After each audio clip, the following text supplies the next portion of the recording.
Hello friends, welcome to UGPG Mathematics. This is the first lecture of rapid course in group theory. So let me first tell you the outline of the course. We are going to cover the following topics: groups, subgroups, homomorphisms, isomorphisms, then cosets, normal subgroups, quotient groups.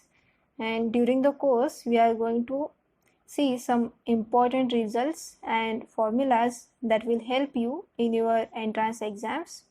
If you are interested to learn more about group theory, then we will see group actions, conjugacy classes, class equation, then orbit stabilizer theorem, Silo theorems, P groups, and we will also see some examples on Silo theorems. So let's start. See the definition of a group. So if we take a set G along with a binary operation star, binary operation means it is a function from G cross G to the set G, then we call this tuple G with star, G comma star is a group if this star satisfied the following properties, namely it must be closed under, G must be closed under the operation star, then star must be associative, then there exists identity element, and inverse exists for all the elements of the group G. Then we call this G comma star is a group. Let us see some basic examples of group. So Z, then Q, then R, set of all real numbers, then complex numbers, all these are groups under the addition plus, right? So if we change this operation as multiplication dot, then clearly these are not groups, whereas if we take Q star, the set of all non-zero rational numbers, then this is a group. Similarly R star, set of all non-zero real numbers, then this is a group. Similarly C star is a group. Now the next example of group is Sn, the set of all permutations on n letters. Then another example of the group is you take set of all complex numbers, Z belongs to C, such that Z raised to n is equal to 1.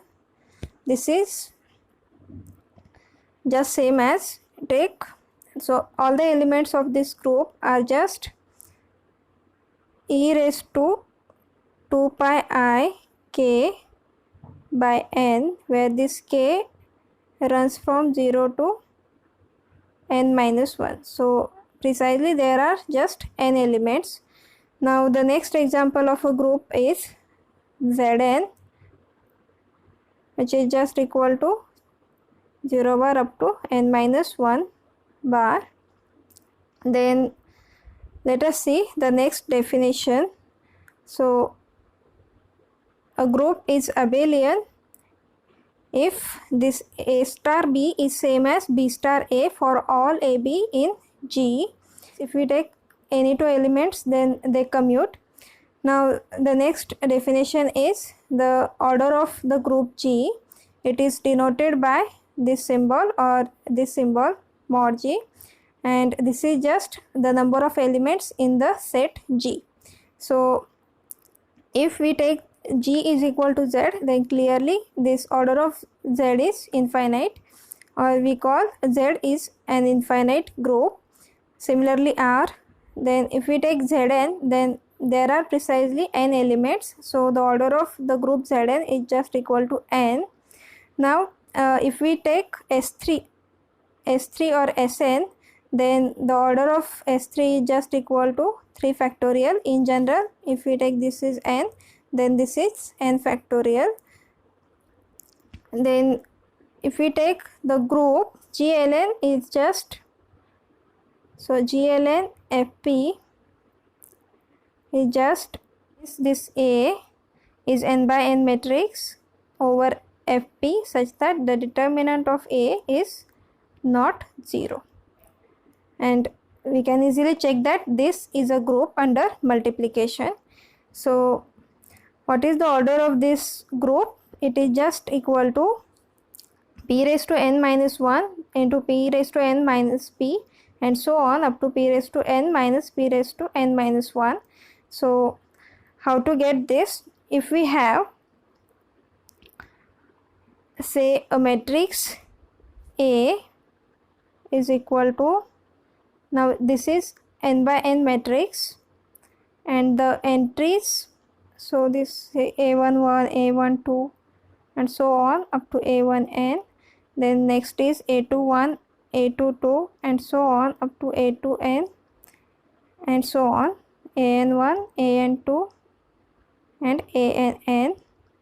Now we want this matrix to be invertible, and these all aij's are from Fp, where this Fp is a field with p elements. So that means this is a finite field. So if we take this a1, a2, a3, so consider this first row as a n tuple, then there are, now for this a11 there are p choices, right, because this is an element of Fp. So these have p choices. For this there are also p choices. Similarly, for this last element there are p choices.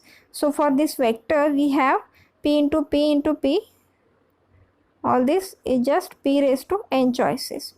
But if we take all these entries to be 0, that means suppose that row is, say, 0, 0, 0, 0, then clearly we know that if some row in the matrix A is 0, then the determinant is 0, but we want this A to be invertible matrix. So we just have to avoid this choice for this aij's. That means we must have p raised to n minus 1 choices for the first row, right? This one choice is just for all these entries are 0. So for this matrix A, we have, for the first row we have p raised to n minus 1 choices, right? Now for the second row, this second row must be independent of this first row, right? Now there are, similarly as we have counted before, this row has p raised to n choices, right? But now if, so I will call this row as some vector v and this first row as a u vector, then I want this u and v linearly independent, right? So this v must not be equal to alpha times u, right, where this alpha is an element of the field Fp, right? So that means I want this v must be not a scalar combination of this u.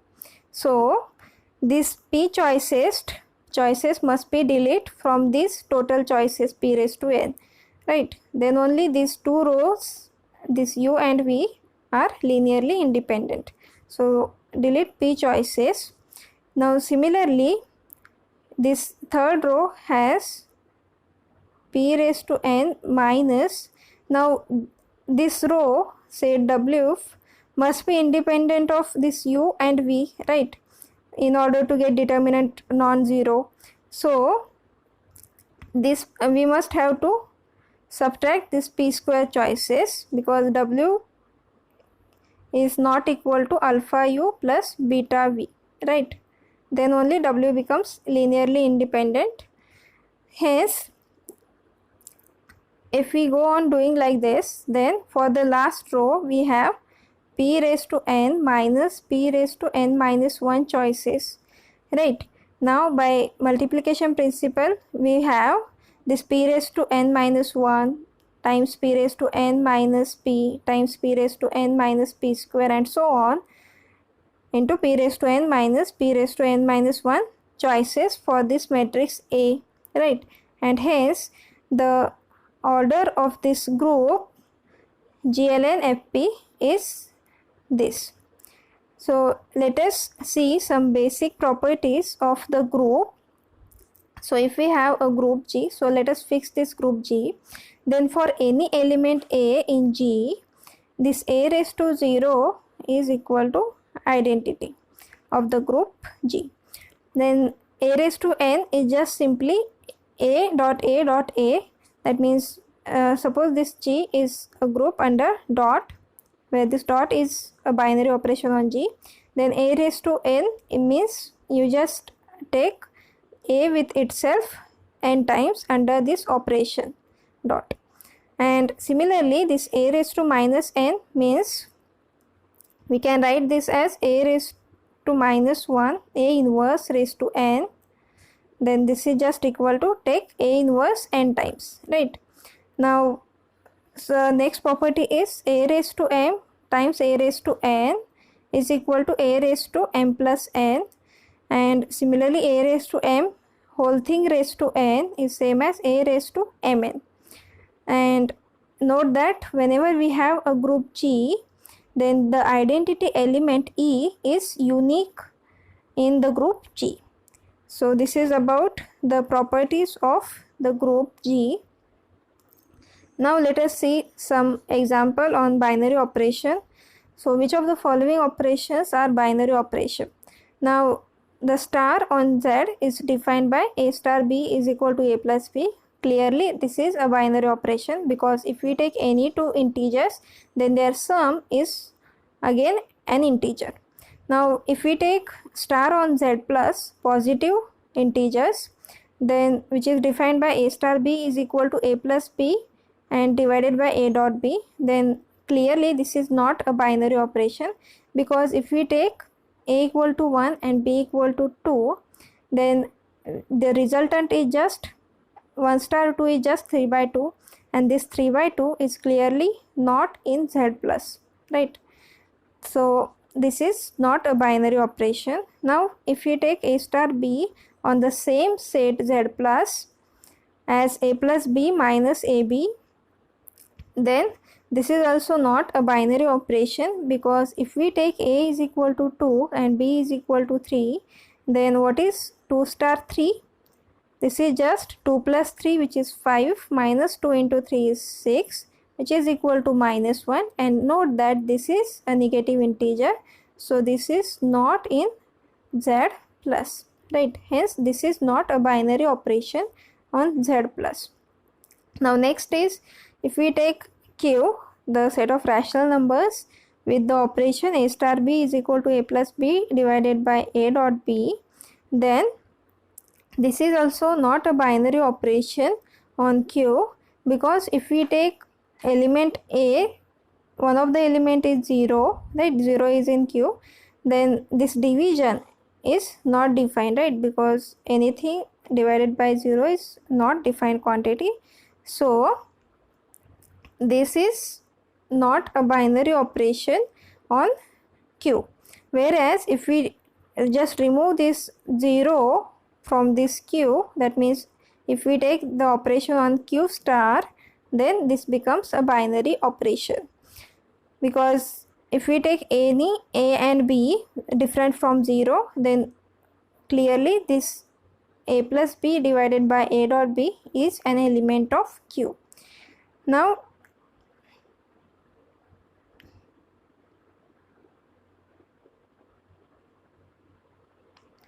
the next question is, which of the following conditions implies this group G is abelian? The first is, for all xy belongs to G, if we have xy is equal to yx, then second is, for all x belongs to G, x square is equal to E. Third is, for all xy in G, xy x inverse y inverse is equal to E. So for this, all these conditions we will imply this G is abelian, because we can clearly see that this xy its square is equal to identity. If we take, now this is the definition, right? G is abelian. Xy equal to yx for all xy in G means G is abelian. If we take this condition, then for this xy square is x is in, so x is in G, y is in G, and therefore x dot y is in G, and by this property we have square of every element is just equal to identity. So take square, it is identity.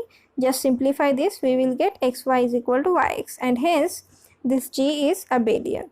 Now if we look at this third condition, this is just xy is equal to, so just multiply by x y from right, we will get this, and again just multiply by x from the right side, we will get xy equal to yx. So this implies G is abelian. So whenever we have conditions like this 1, 2 or 3, then in all these cases this G is abelian group.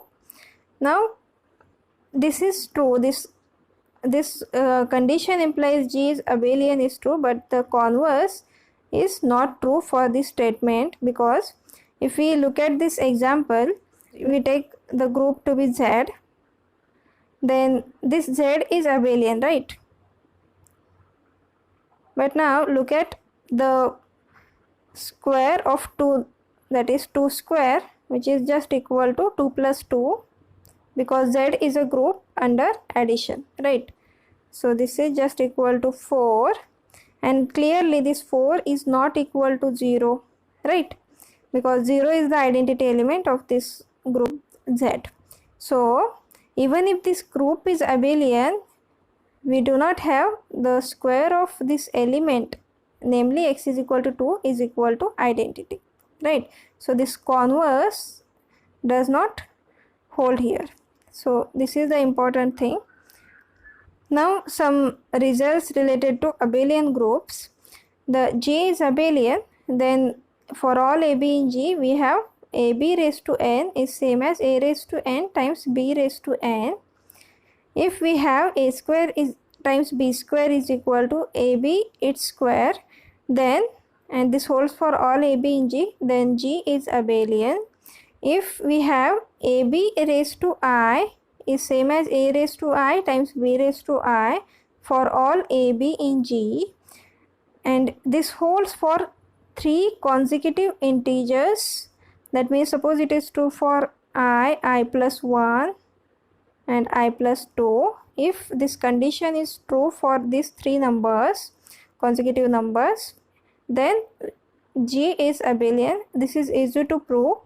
Now the next condition is if A is equal to A inverse, that is just same as A square is equal to identity for all A in G, then in this case also G is abelian. Now let us see the definition of a subgroup. A subset H of a group G is said to be a subgroup if H itself is a group with respect to the operation of G, which is induced operation from the group G. So for example, if we take Z plus to be G, then we know that nZ is a subset of Z for any n belongs to Z, and clearly this subset is a group under addition, because this is a group under addition. So this nZ is a subgroup of the group Z. Now the important test, which is called a subgroup test. So this is very important in order to check that whether a given subset H is a subgroup or not. So for this, what is the condition? If this subset H is a subgroup, if and only if for all AB in H, we have this A dot B is in H, and for all A in H, we have A inverse is in H. So if these two conditions are satisfied, then we call H is a subgroup of the group G and vice versa. Now let us see some important subgroups of a group G.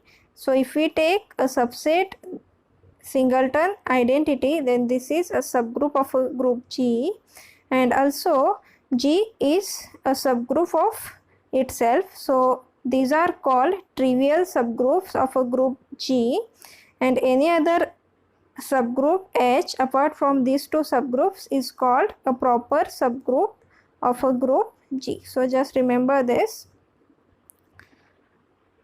Now we will see some important subgroups for the group G. So if we fix some group G, then look at the set of all G belongs to G such that Gx is equal to Xg for all x belongs to G, that means you take all those elements from the group G which commutes with every other element of the group G.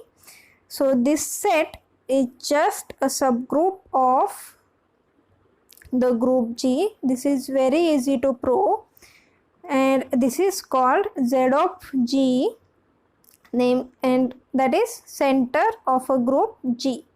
So this is important subgroup of a group G, which is center of a group G, which is denoted by Z of G.